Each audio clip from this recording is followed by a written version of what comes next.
Hi all. After a bit of time away due to technical difficulties, I'm back and got a new review blog to do for you. I have recorded a few blogs in the last few weeks along the same lines as the ones I was doing about a month or two ago, which were textbook reviews of the textbooks that I used while I was in university and in Japan studying Japanese. But as I had with the last review that I actually put up, the last video that I actually put up, I was having strange audio issues that I couldn't really get to the bottom of with my Mac FaceTime camera. I tried a few workarounds. I tried using my digital camera, but the battery on there is awful, and it just couldn't hold out long enough to record enough footage for a video. But now I've finally got the actual FaceTime camera working again, so thankfully I should be able to put up some usable videos with actual working audio, which would be nice. And so to kick it back off, I found a bunch of my old textbooks. There's the one that I did before, the Kanji Learner's Dictionary, and I've come across a lot of my old textbooks, luckily, in the last couple of months, that I can now use and do some videos on. But today I wanted to do one of the very first books that I got when I was studying Japanese, and that was the Oxford Beginner's Japanese Dictionary. I think it's pretty obvious that when you start learning a language, a good dictionary is pretty important, and not really knowing much about dictionaries at the time, I just went and got this one, Oxford. It's a pretty solid name. If you get a dictionary over here in the UK, at least, you're probably likely to get an Oxford or a Cambridge dictionary, and their Japanese dictionary therefore sort of jumped off the shelf to me. And as beginners' dictionaries go, it's not bad at all. It's important that you know the syllabary before you start, hiragana and katakana, because it is the Japanese section. The first section is sorted by hiragana and katakana. You can sort of see there. This is ka, and it sort of works its way through ka, kiku, keiko, sashi, so halfway through-ish. If I can get that in there. Here is to.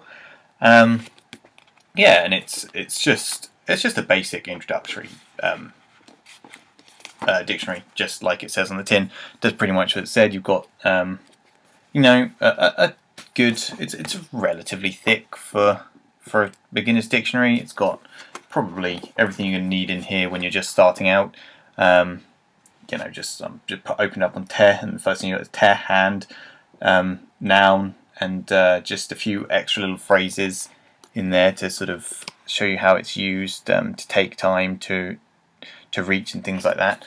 And then, of course, in the second half, you have the English one. If you want to look up an English word and find out what the Japanese version is.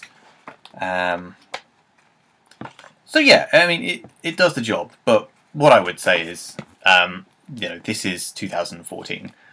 More than likely, most of you who are going to be studying Japanese now have smartphones, have decent handheld technology, and the number of incredibly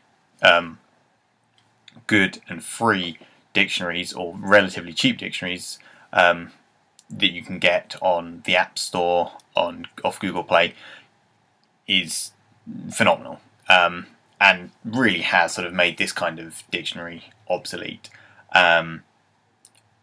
Having said that, if you're studying in a formal setting, if you're at college or school or university, and you're doing a fairly introductory course, you may not be allowed smartphones in class. You may have open book exams that won't let you use your smartphones and things like that. In which case, to start off with, a book like this would be useful. This was £11, which isn't a bad price, brand new. And if that is a consideration that you have to make, then I would definitely recommend picking up this dictionary. It's good. It's got some useful phrases and things at the back. It's got got these extra bits and pieces, hiragana charts and stuff like that you'd want out of a dictionary of this sort of standing, and it's even got little grammar bits at the front, how to use different forms, and yeah. So if you're in the market for a decent beginner's dictionary, I would certainly recommend this, with the caveat that if you really don't see any particular reason that you'll be in situations where you won't be able to use a smartphone or a laptop or anything like that, then to be honest, this is probably fairly obsolete. You're going to be able to get better dictionaries for free on a smartphone or a tablet or anything like that. Yeah, but as it goes, certainly, if you're going to think you're going to need to use it, or if you just prefer an old-fashioned paper dictionary, as some people do, people like to have the heft, a proper book in their hands when studying. You could definitely go a lot worse. I mean, if you're going to take your studies seriously and you feel like you're going to move on, go on a degree level, work your way up through the JLPT ranks or something like that, this won't take you too far.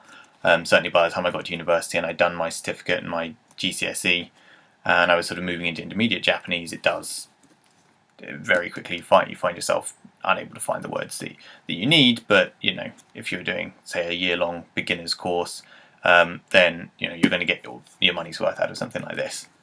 Right, so that just about covers that. Thanks for watching. Hopefully I'll have a few more of these videos up pretty soon. I've got a lot of textbooks and things that I want to cover, as well as some other topics, so fingers crossed the technology is not going to fail me again, and I'll be back into the regular flow of videos. Thanks for watching.